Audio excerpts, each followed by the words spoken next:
بسم اللہ الرحمن الرحیم۔ السلام علیکم، ہمارے چینل پر خوش آمدید۔ میں بیٹی کو لے کر پریشان تھی کہ وہ بہت خوبصورت تھی اور اس کی اٹھان بھی غضب کی تھی، اور میں ان جان لوگوں کے بیچ تنہا رہتی تھی تو ہر وقت دھڑکا لگا رہتا تھا کہ کہیں کوئی حادثہ نہ ہو جائے، کسی کی بری نظر نہ پڑ جائے۔ میری بیٹی پر جو بمشکل 13 برس کی تھی اور چھٹی جماعت کی طالبہ تھی، میں دل میں 100 طرح کے خوف پالے ہوئے تھی۔ نہ جب دن میں کہیں چین ملتا تھا، نہ رات کو سکون نصیب تھا۔ بیٹی کو اسکول تک چھوڑنے بھی جاتی تھی اور پھر چھٹی کے وقت 10-15 منٹ پہلے ہی دروازے پر موجود ہوتی تھی، کیونکہ اکیلی عورت تھی اور بیوہ تھی، سو احتیاط کرنا لازم سمجھتی تھی۔ پھر سسرالی رشتہ داروں کے ہاں فوت کی ہو گئی، وہ لوگ پہلے ہی کافی غریب ہو چکے تھے، پھر قرضوں میں ڈوب کر اچانک ہی انتقال کر گئے تھے، اور ان کا اکلوتا جوان تھا بے گھر رہ گیا۔ میں اس کو اس حال میں دیکھ کر بے حد غمزدہ ہو رہی تھی۔ پھر میں نے اس کو اپنے ساتھ چلنے کو کہا تو وہ کچھ پس و پیش کے بعد مان گیا اور ہمارے گھر رہنے لگا تھا۔ میرا اپنا ذاتی مکان تھا جو کافی بڑا تھا، مگر ہمیں وہاں اکیلے رہنا مشکل لگ رہا تھا۔ اس کے آ جانے سے ہمیں بھی ایک سہارا مل گیا تھا اور اس بیچارے کی بھی مدد ہو گئی۔ وہ بازار سے راشن وغیرہ خرید کر آتا، گیس اور بجلی کے بل ادا کرنے بھی خود ہی جاتا تھا، اور کچھ نہ کچھ مزدوری بھی ڈھونڈ رہا تھا تاکہ کچھ تو اپنے پیروں پر کھڑا ہو سکے۔ مگر پھر کچھ ایسا ہوا کہ میں تو چکرا کر رہ گئی تھی۔ میری بیٹی جو سن بلوغت پا چکی تھی کہ اس کے ساتھ جانے کیا مسئلہ ہوا کہ وہ دن بدن کمزور ہوتی جا رہی تھی، رنگت بھی کملا کر زرد ہونے لگ گئی۔ ایک روز درد سے اس قدر بے حال ہوئی کہ بے ہوش ہو کر گر پڑی۔ میں نے جب یہ دیکھا تو میرے تو ہاتھ پیر پھول گئے تھے، مگر جہاں زیب نے میری مدد کی اور میں اس کو ڈاکٹر کے پاس لے گئی۔ وہ ایک پرائیویٹ کلینک تھا۔ خیر وہاں پہنچ کر میری بیٹی کو ایمرجنسی میں لے جایا گیا، اور ڈاکٹر نے جب تفصیلی معائنہ کیا تو میرے سر پر بم پھوڑا۔ میں تو اس بات پر چکرا کر رہ گئی تھی، پریشان حال سی بیٹی کو ساتھ لیے میں گھر پہنچی۔ رپورٹ 3 روز کے بعد ملنا تھی۔ اگلے ہی روز محلے کی ایک بزرگ خاتون گھر میں چلی آئیں۔ انہوں نے میری بیٹی کو جس طرح درد سے بےتاب ہوتے دیکھا، پھر اس کی رنگت بھی اڑی ہوئی تھی، تو بزرگ خاتون نے بھی وہی بات کر ڈالی جو مجھے ڈاکٹر نے شک کے طور پر بتائی تھی۔ اوہ خدایا، یہ سب کیا تھا؟ کون اتنی گری ہوئی حرکت کر گیا تھا میری معصوم بیٹی کے ساتھ؟ دن کو جہاں سے بھی گھر پر نہیں ہوتا تھا اور میرے بعد ہی کام سے لوٹ کر آتا تھا۔ ایسے میں پورا دن وہ گھر پر بالکل اکیلی ہوتی تھی، مگر میں بیٹی سے کسی ثبوت کے بغیر سوال جواب کرنا بھی جہالت سمجھتی تھی۔ ہو سکتا تھا کہ اگر یہی بات تھی تو وہ خود اس بات سے اتنی انجان ہو جتنی کہ میں۔ ڈاکٹر صاحب نے کہا تھا کہ ان کو شک ہے شاید میری بیٹی کی۔ میرا نام سرمینہ ہے اور میں اپنے والدین کی سب سے چھوٹی اور لاڈلی بیٹی تھی۔ میری ایک بڑی بہن بھی تھی جو 15 برس کی عمر میں ہی رخصت ہو کر پیا دیش سدھار گئی تھی، جبکہ میں اس وقت 10 برس کی تھی۔ ماں باپ مجھ سے بہت پیار کرتے تھے اور میرے ہر طرح کے ناز نخرے اٹھاتے تھے۔ میری تعلیم حاصل کرنے کی ضد بھی پوری کی جا رہی تھی۔ ایسا نہ تھا کہ میری باجی سے ماں لوگوں کو محبت نہ تھی یا اس کی کسی طرح سے حق تلفی کی جاتی تھی، مگر بس میری جتنی آزادی اس کو نہ دی گئی تھی اور جوان ہوتے ہی بیاہ دیا۔ اس کی اصل وجہ کیا تھی ماں اور بابا ہی جانتے تھے، مگر بہن اس بات پر سخت ناراض ہو گئی کہ مجھے اعلیٰ تعلیم حاصل کرنے کی اجازت مل گئی اور شادی کے لیے بھی کوئی زبردست نہیں کر رہا۔ ان کا کہنا تھا کہ وہ ہمیشہ میری وجہ سے ہی نظر انداز کی گئی تھی، میری وجہ سے ان کو پیار بھی نہ مل سکا۔ یہ اس کا حق تھا، مگر میں بچی تھی سو ان باتوں پر کبھی توجہ نہ کی۔ تعلیم حاصل کرنے کے بعد جاب کی بھی اجازت مل گئی، مگر میں نے لے لی تھی۔ پھر شادی کا وقت آیا تو میرے لیے بہت سوچ وچار کے بعد اچھا پڑھا لکھا اور جاب ہولڈر لڑکا ہی پسند کر لیا گیا تھا، اور ساس نند وغیرہ کا بھی کوئی چکر نہ تھا۔ اس موقع پر بھی باجی میری خوشی میں شریک ہونے کی بجائے ناراض ہو کر بیٹھ گئی تھی۔ اسے دکاندار کے ساتھ بیاہ دیا اور ساس کے ساتھ نندیں بھی 3 تھیں، یعنی بھرا پرا گھر ڈھونڈ کر مجھے بس ایسا پھنسایا کہ 2 گھڑی چین لینے کو بیٹھ بھی نہیں پاتی، اور اپنی اس لاڈلی کے لیے خالی گھر ڈھونڈ لیا کہ کام بھی نہ کرنا پڑے اور سیر بھی روز ہو۔ غرض کے ہر بات پر اعتراض کرنا باجی کی عادت بن گئی تھی، اور ماں بابا بس اپنا منہ لے کر رہ جاتے تھے۔ انہوں نے تو اپنے لیے بڑی بیٹی کی زبان کے جوہر دیکھ کر بہت سادہ مزاج کے لوگ ڈھونڈے تھے تاکہ بیٹی کا گھر بس جائے، اور جلدی شادی کی وجہ بھی بہت خاص تھی، بس مجھے اس بارے میں علم نہیں تھا۔ خیر میری شادی ہو گئی اور باجی کو نہ آنا تھا نہ وہ آئی۔ ماں بابا نے لاکھ اس کو سمجھایا کہ سگی بہن کی خوشیوں میں شریک نہ ہونا کتنی غلط بات ہے، لوگ کیا کہیں گے، کہ کیوں ایسا کر رہی ہو۔ تو کہنے لگی کہ مجھے کسی کی پرواہ نہیں ہے، لوگ تو عادت سے مجبور ہوتے ہیں، بولنا اپنا فرض سمجھتے ہیں۔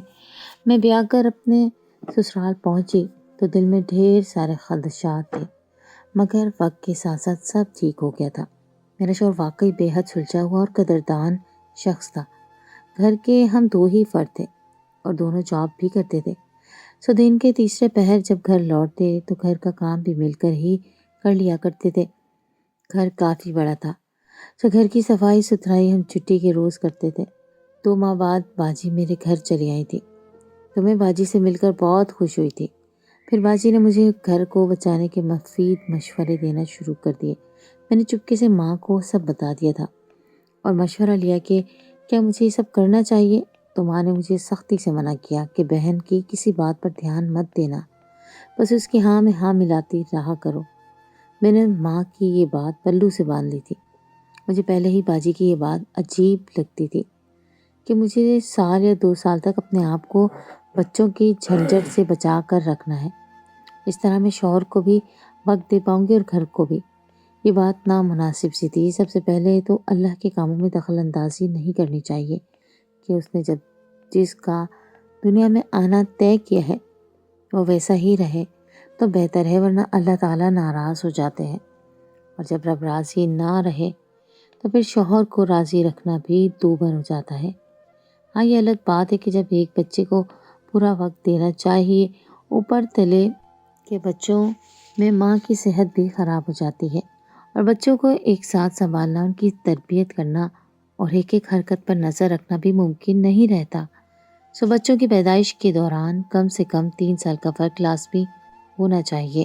یہ باتیں بھی ماں نے مجھے بتائی تھی۔ خیر کچھ عرصہ بعد ہی میری طبیعت بوجھل رہنے لگی تو میں نے لیڈی ڈاکٹر سے چیک اپ کروایا تو معلوم ہوا کہ میرے ہاں خوشخبری ہے۔ میں اور میرا شوہر یہ خوشی کی خبر پا کر نہال ہو گئے تھے۔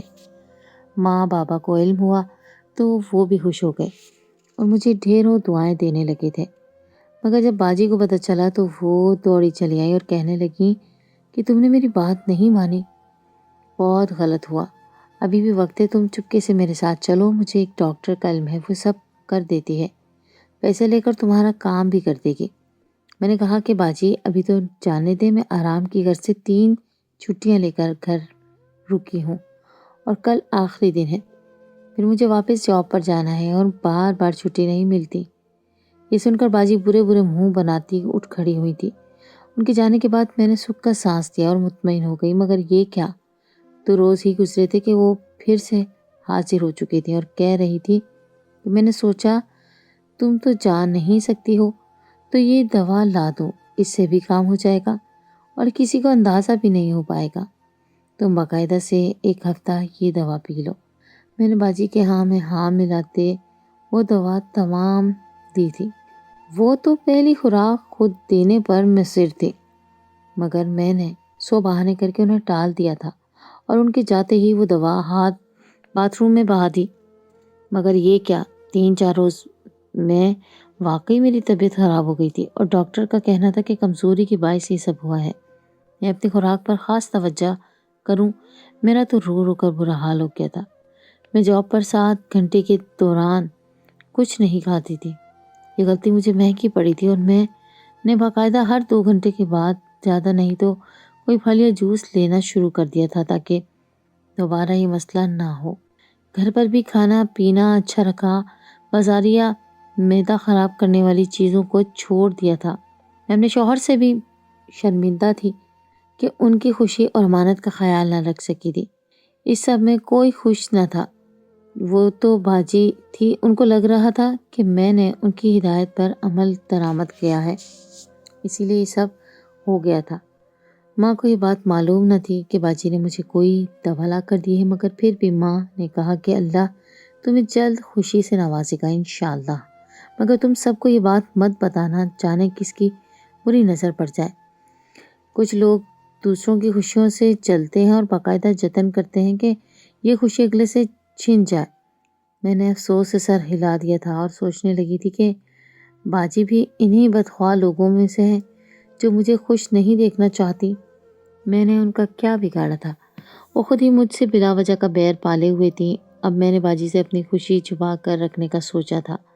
ایک روز ماں سے فرصت میں ملنے گئی تو رات کو سوتے وقت ماں سے پوچھا کہ آپ لوگوں نے باجی کی تعلیم ادھوری کیوں چھڑوا دی تھی؟ تعلیم تو شعور دیتی ہے اور باجی بھی خوش رہتی، مگر ماں نے کہا کہ بیٹا تعلیم شعور دیتی ہے، مگر کچھ لوگ تعلیم سے شعور حاصل کرنے کی بجائے غلط کاموں میں بڑھ جاتے ہیں، ان کے دماغ خراب ہو جاتے ہیں، اور ایسے لوگوں کو برے وقت کوئی بہتر راستے پر ڈال دیا جائے تو ہی بہتر ہوتا ہے۔ تمہاری باجی کا دماغ خراب ہو رہا تھا، وہ منہ زور ہو رہی تھی اور بات بے بات بدتمیزی بھی کرتی تھی۔ 7ویں جماعت میں اس کے یہ طور طریقے دیکھ کر ہم گھبرا گئے تھے اور اس کو فوری طور پر گھر بٹھا لیا۔ وہ روتی دھوتی خاموش ہو گئی تھی۔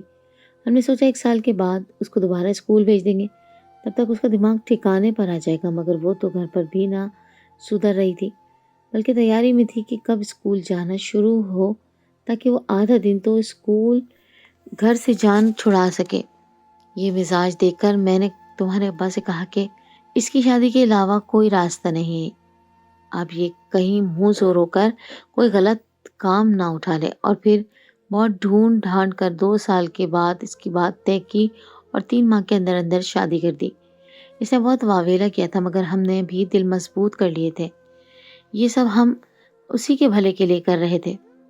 ایک روز تو اس کو پتہ چل جانا تھا، مگر آج تک وہ دل میں انات پالے بیٹھی ہے کہ اسے پڑھنے سے روک دیا اور شادی بھی جلدی کر دی، جبکہ تمہیں تعلیم بھی حاصل کرنی تھی اور شادی بھی جاب کے بعد ہی کی، اور سسرال بھی جان کر اس کا بھرا پڑا چنا گیا، جبکہ ہم نے اچھے رشتے کی خاطر بات نظر انداز کی تھی کہ وہاں نندے اور ساس ہیں اور وہ بیچاری اتنی بڑی بری بھی نہیں ہے۔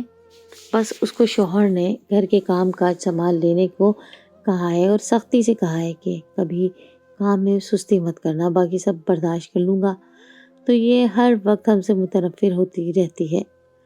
ہمیں دکھ تو ہوتا ہے مگر خاموش ہے، کیا کریں، کم سے کم محفوظ تو ہے، اپنا گھر بار ہے، ہم سے روٹھ بھی جائے تو پورے مان سے اپنے گھر چلی جاتی ہے۔ باعزت طریقے سے اپنی بیٹی کو اپنے گھر کا کر دینا بہت بڑی کامیابی ہوتی ہے، اور یہی بات میں تم لوگوں سے بھی کہوں گی کہ اللہ کے رسول اور ہمارے پیارے نبی کریم صلی اللہ علیہ وآلہ وسلم کا فرمان بھی یہی ہے کہ بچوں کو جوان اور باشعور ہوتے ہی شادی کے بندھن میں باندھ دینا چاہیے۔ اس طرح بچے گناہ کبیرہ کے مرتکب نہیں ہوتے۔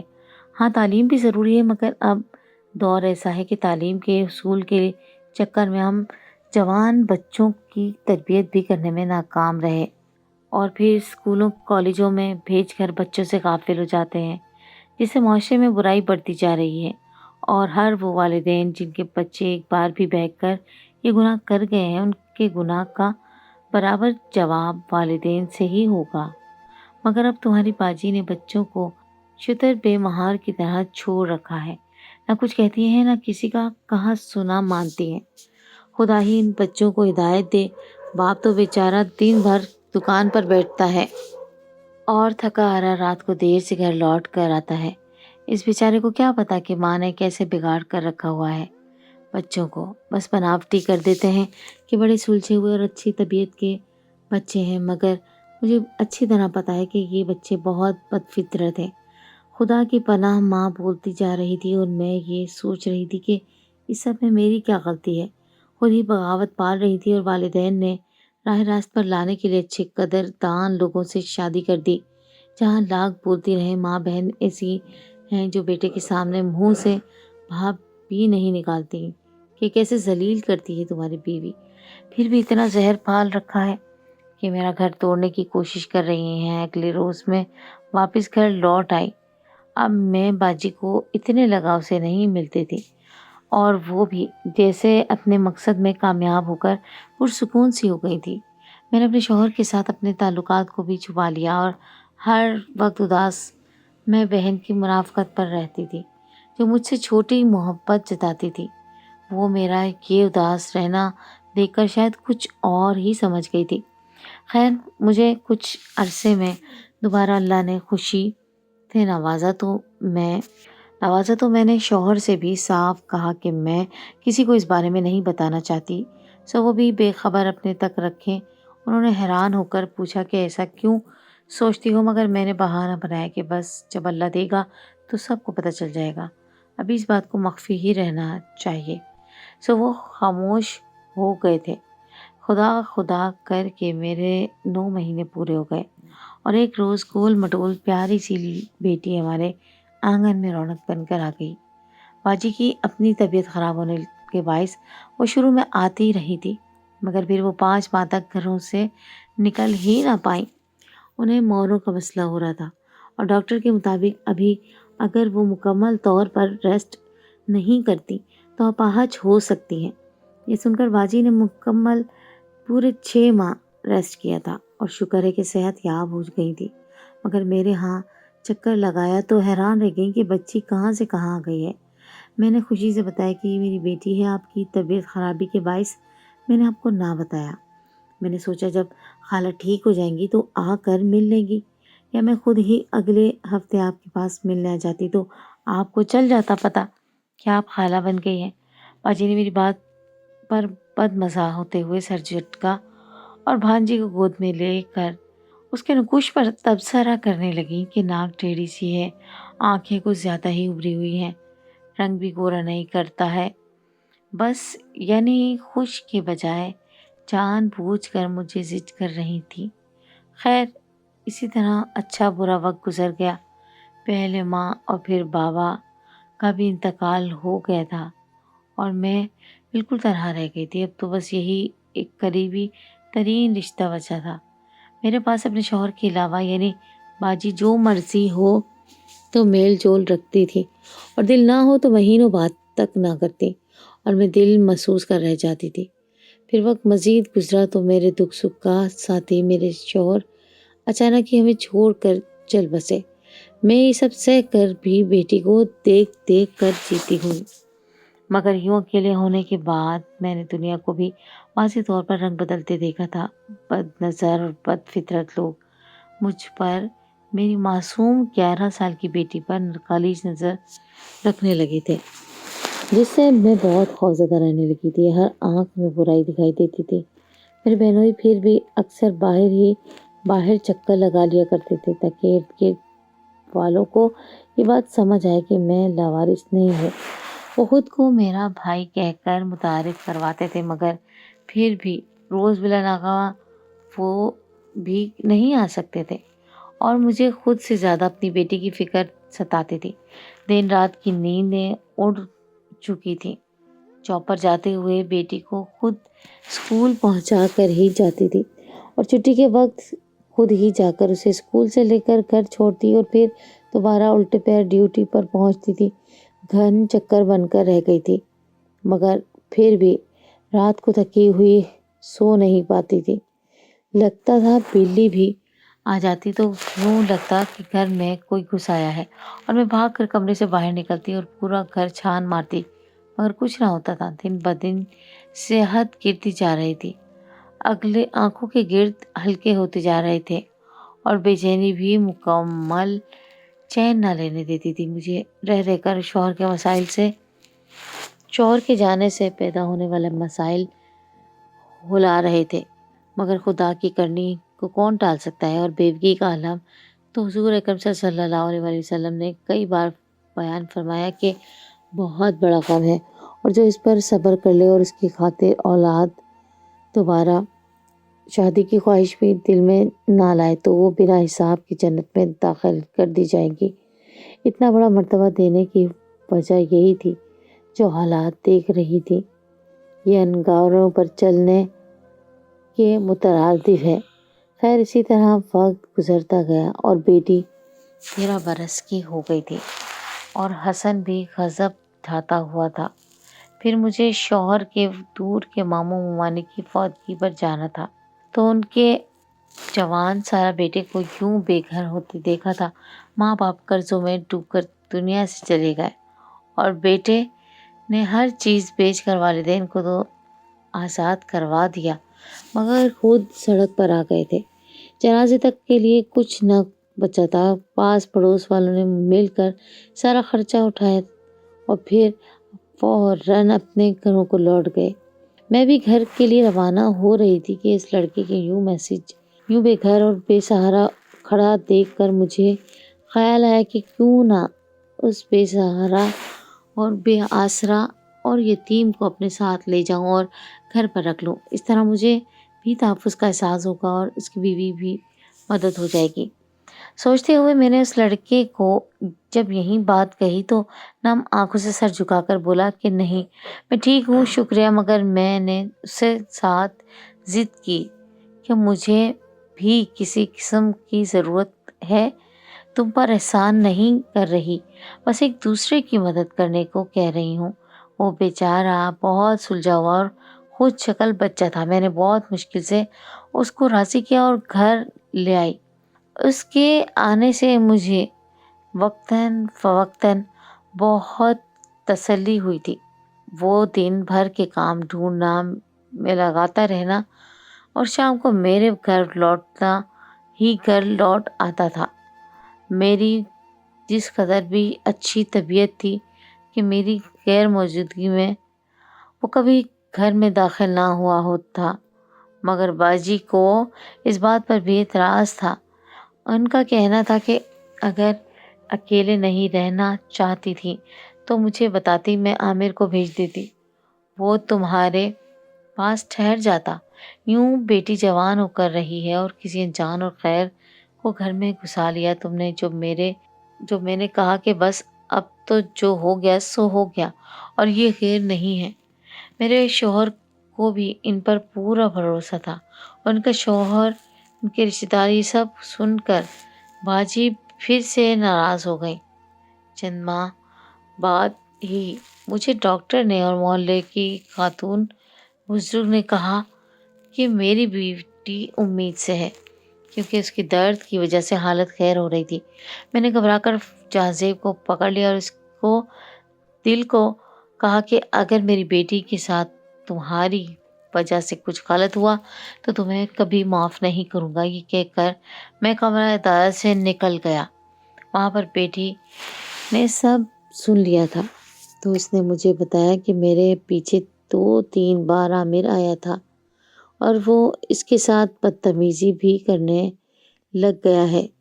یہ سن کر میں نے یقین نہ کیا تھا، مگر جہاں زیب سے گھر سے جا چکا تھا وہ 2 روز میں ہی میرے سامنے ایک ساتھ 2 انکشاف ہوئے۔ جس روز میں نے بیٹی کی رپورٹس لینے کے لیے جانا تھا، میں لنچ بریک میں ہی وہاں سے چھٹی لے کر ڈاکٹر شائستہ کے پاس چلی گئی۔ وہاں پتہ چلا کہ بیٹی کو ایک اور مسئلہ ہے جس کا علاج ابھی اچھی خوراک اور باریک چیزوں سے پرہیز تھا۔ میں اب یہ سوچ رہی تھی کہ جہاں سے کہاں ملے گا کہ اس سے کہوں کہ وہ گھر لوٹ آئے۔ اگر وہ تو آئے ٹھیک، اور عامر کے لڑنے کی آوازیں سنائی دی۔ میں نے رک کر سب سن لیا تھا، یعنی واقعی قصور عامر کا تھا اور جہازیب تو میری بیٹی کا محافظ ثابت ہوا تھا، مگر میرے سامنے بھانجے نے اچھی طرح بن کر اسی کی شکایت کرنی چاہی تو میں نے اس کو تھپڑ رسید کیا اور اس کے سامنے جہازیب سے معافی مانگتے ہوئے اسی وقت اپنی بیٹی کا نکاح کرنے کی درخواست کی اور پھر بھانجے کو گھر سے نکال دیا گیا۔ جہازیب نے میری طبیعت بھی کافی قبول کی اور میری بات بھی مان گیا۔ اس کا کہنا تھا کہ وہ میری بیٹی کو اکیلا نہیں چھوڑ سکتا تھا۔ میری زندگی اس نکاح کے بعد مکمل طور پر سکون میں آ گئی تھی اور بیٹی بھی محافظ تھی۔ میری نظر کے سامنے تھی، جہاں زیب نے نوکری بھی ڈھونڈ لی تھی اور اس عطی میں 3-4 سال کا وقت مانگا تھا تاکہ وہ کچھ جمع کر سکے۔ میں نے میٹرک کرتے ہی بیٹی کو رخصت کہہ دیا اور ساتھ میں اس کی حفاظت بھی جہاں زیب کو ہی سونپ دی۔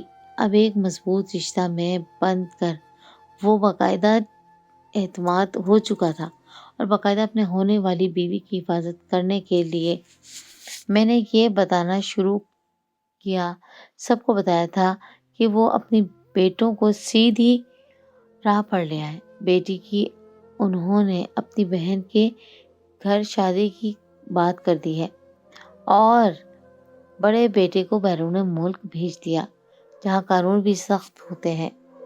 مگر بہن مجھ سے ہمیشہ کے لیے ناطہ توڑ چکی ہے کہ میں نے ان کی زندگی بھی برباد کر دی اور اب ان کے بچوں کی بھی زندگی برباد کر دی ہے۔ مگر میں اب مطمئن ہوتی ہوں کہ میری بیٹی کو کچھ نقصان نہیں ہوا تھا، اور دعا ہے کہ کبھی کسی کی بیٹی کے ساتھ کچھ برا نہ ہو۔ اللہ سب کی بیٹیوں کی حفاظت فرمائے۔